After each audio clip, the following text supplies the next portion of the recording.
Yo, welcome back, kembali lagi di channel Atoa Hayato. Bagaimana kabar nakama sekalian? Semoga selalu baik-baik saja. Yosa chapter 1046 masih menyisakan banyak misteri, mulai dari hubungan antara Vegapunk dan Dragon hingga Luffy yang ternyata bisa diubah Bonnie menjadi tua. Padahal kita tahu bahwa haki Luffy itu kuat. Nah, pada segmen chapter ini Mimin akan membahas mengenai hal-hal itu yang tentunya sangat menarik untuk dibicarakan. Dan tanpa basa-basi lagi, langsung aja kita masuk ke pembahasannya. Mengapa Luffy bisa menjadi tua? Nah, ini adalah suatu pertanyaan yang sering muncul, apalagi setelah Law bisa mengcounter penyakit dari Doki menggunakan hakinya. Jadi harusnya Luffy bisa mengcounter kemampuan Bonnie menggunakan haki, karena kan haki Luffy lebih kuat daripada Law. Ya, di sini Mimin akan coba berikan penjelasan terkait hal itu. Pertama, Luffy dan kelompoknya terlihat mau menerima efek Devil Fruits-nya Bonnie, karena itu adalah rencana untuk menipu sensor pasifista agar tidak mengejar mereka lagi. Dan jika itu merupakan sebuah pertarungan, Mimin sih yakin bahwa Luffy bisa mengcounter kemampuan Bonnie menggunakan hakinya. Lalu setelah jadi tua, mengapa Luffy tidak bisa kembali muda menggunakan hakinya? Nah, di sini tampaknya haki dan stamina Luffy juga ikutan berkurang drastis karena tubuhnya menjadi tua. Jadi mungkin Luffy tak bisa mengeluarkan haki yang besar menggunakan tubuh tuanya yang lemah. Dan untuk menangkal kemampuan Bonnie ini harus dari awal.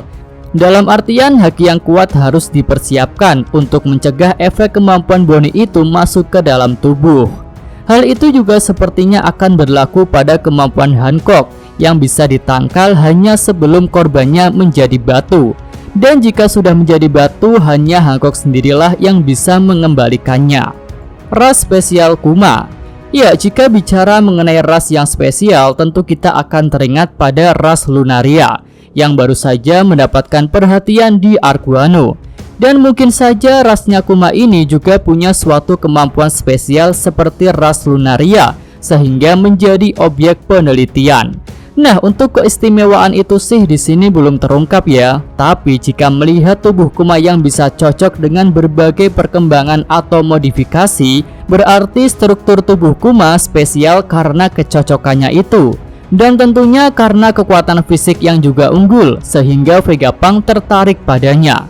Hal itu sudah dikatakan oleh Jinbe di chapter lalu.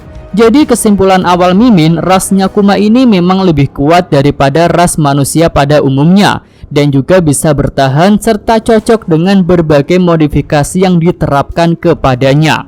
Ya, semisal tubuh manusia yang lemah dan tidak cocok untuk dimodifikasi, mungkin tidak akan menghasilkan pasifista yang kuat seperti pasifistanya Kuma. Lalu rasnya Kuma ini mungkin juga adalah ras yang tidak dimiliki oleh Big Mom, seperti ras Lunaria dan ras raksasa.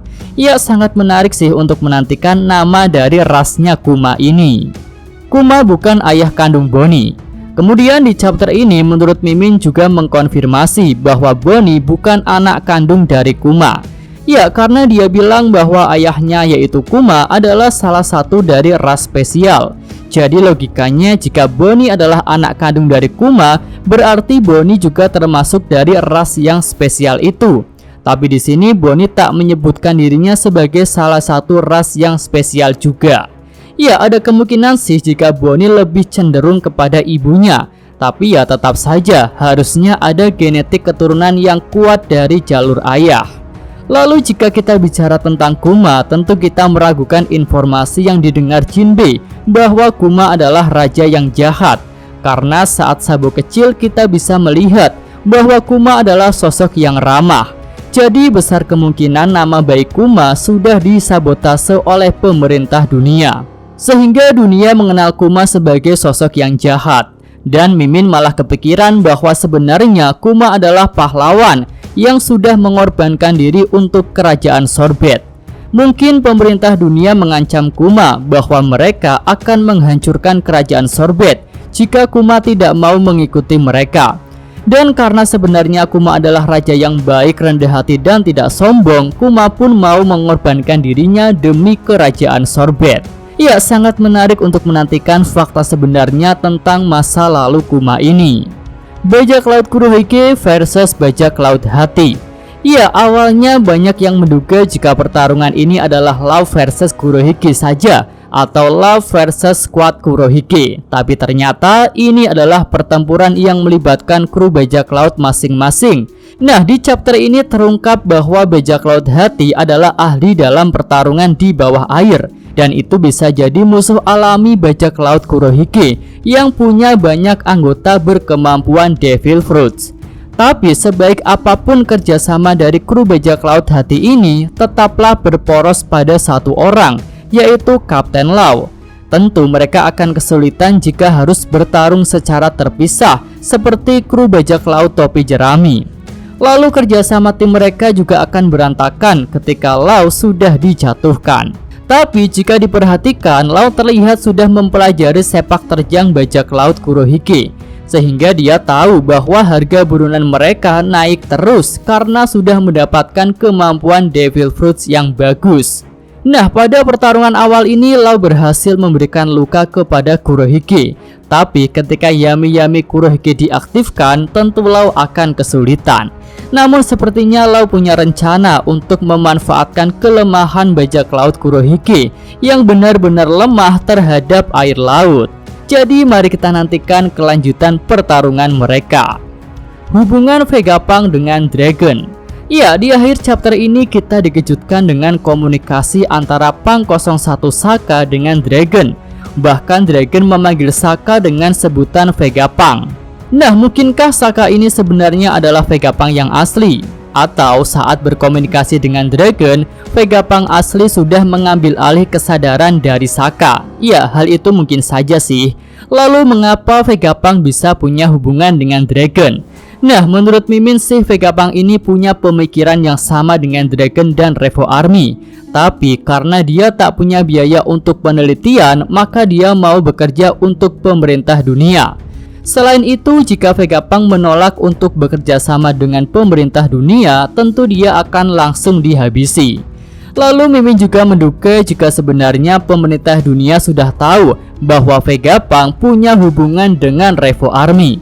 Tapi karena pemerintah dunia masih membutuhkan Vegapunk untuk menyempurnakan teknologinya, maka Vegapunk pun masih dibiarkan.